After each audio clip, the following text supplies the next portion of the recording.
I want to start this video with a little talk on motivation, because one of the main questions I get about bodybuilding and training is how to stay motivated with going to the gym and with your diet. And most of the time I find this really difficult to answer, because pretty much 90% of the time I'm motivated. 90% of the time I'm motivated. But there are times like now, which is why I turned on the camera, when I don't feel 100% up for the gym or up for training or up for my diet. So the reason being is because my legs are still really sore from my last training session, and I played some soccer with some friends, and my legs have not recovered the way they usually do between sessions. And right now I have a lower power day to head into. That is not something that I want to do right now. Do you know you're supposed to work out your lower body too? But at the same time, it is something that I want to do because I want to progress. So how to stay motivated? There's two sides to that coin. One side is I want to get better, I want to improve myself, and that's always the underlying goal, progression. But the other side of it is I know that if I don't go, I will be hanging around the house, I will be eating and increasing my calorie intake for the day, and that will lead to a heavier weigh-in tomorrow than I'd hoped, which is bad. which is the complete opposite of progression. So there is the motivation from that side as well. So that's pretty much how I stay motivated on the days where I don't feel like going. Right now I'm going to head to the gym, do lower power and upper hypertrophy. I'm going to give you guys my lower power segment of the workout, show you guys what I do for that. I'm going to attempt 5x5 on my squats, but we'll see how that goes, because as I said, my legs are in pieces, so we're just going to do it anyway. Yeah, the good thing about training is that I know 100% that afterwards I will feel better about it, and I will be happy that I did it. So off to the gym we go.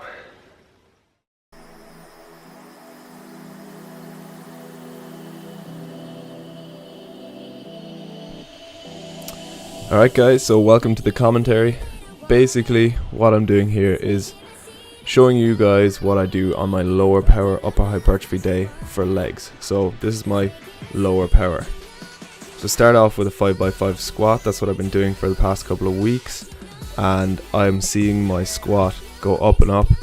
Now that is probably because I haven't done 5x5 squat in a while, and it is just natural that the first couple of weeks, the first couple of 5x5 sessions, you will see progress.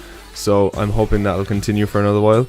So today, even though I had pretty sore DOMs, pretty bad DOMs in my legs, in my hips and my hamstrings, pretty much my whole legs, I still managed to get 120 for 5 sets of 5. So that's with 2 acclimation sets just for warm-ups as well. So I was pretty happy with that. First couple of sets were kind of shaky, but that seems to be always the way with a 5x5 reps set and rep scheme.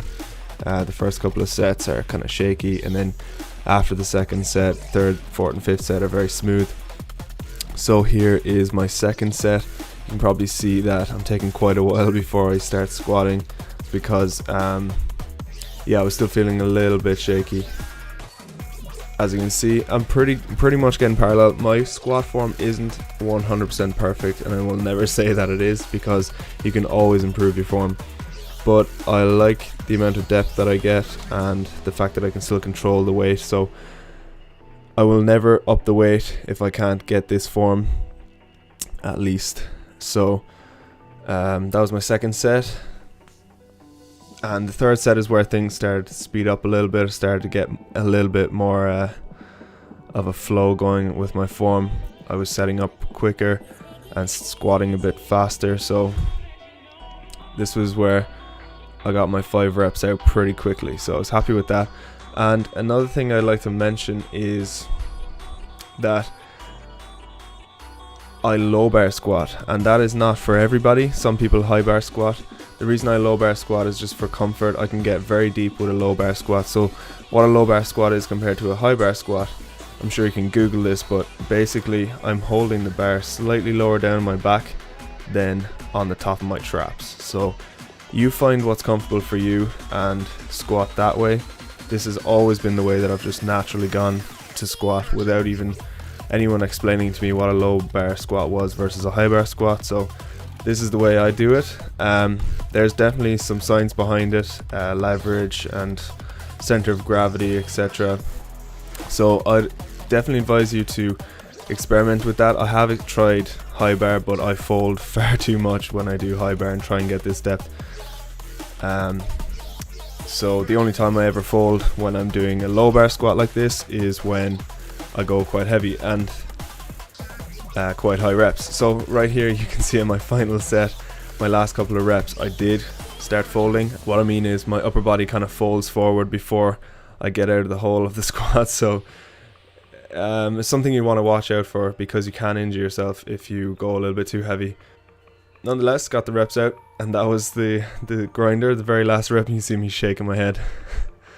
So anyways, moved on to an exercise that I've been using a lot lately, which is basically a cable variation of a glute bridge or a hip thrust. So as you can see, it's pretty self-explanatory. Legs spread out wide and the cable on the lowest pin, and then I'm just like thrusting forward like a hip thrust, like you would with a bar on the ground. Very good exercise for hamstrings and glutes. Really get a squeeze at the top, and I'm definitely going to continue using that. So then I moved on and did a superset of quad extensions. Pretty straightforward exercise, always do these, and a superset of that with a seated calf raise. And I always prefer doing seated calf raise than a standing calf raise, even though both target different areas of the calf. I think the seated calf raise is the one where you get most bang for your buck, because you're actually employing pretty much most of the calf when you're using a seated versus a standing. Some days I'll do both, but today for my full body workout I decided I'll just do one, and that was my seated calf raise. So that's the workout, guys. I hope you enjoyed it, hope you got something, and I'll see you in the next one. Peace.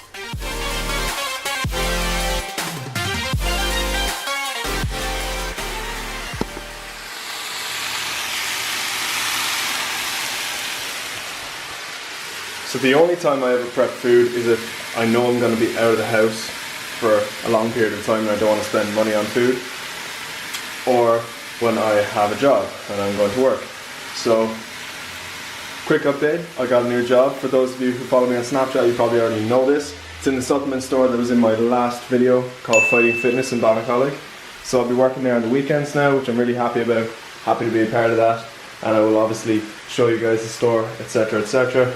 But this is what I'm doing. I'm cooking now, doing my meal prep. The furthest ahead I will prep food for ever is like a day in advance. I will never prep like a week's worth of food, which is just ridiculous in my opinion. I will only prep like a day's worth of food. So this will be 2 meals while I'm at work, and it's basically just turkey mince here. And next I will be cooking up some vegetables and maybe some rice or some couscous. Oh, I lost some turkey up. R.I.P.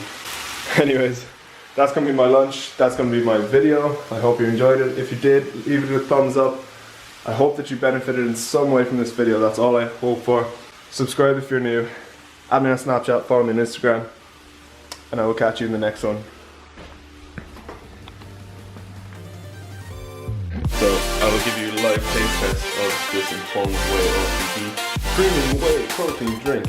Orange and mango flavor, 25 grams protein, sugar free, supports muscle growth. Okay, so let's do this.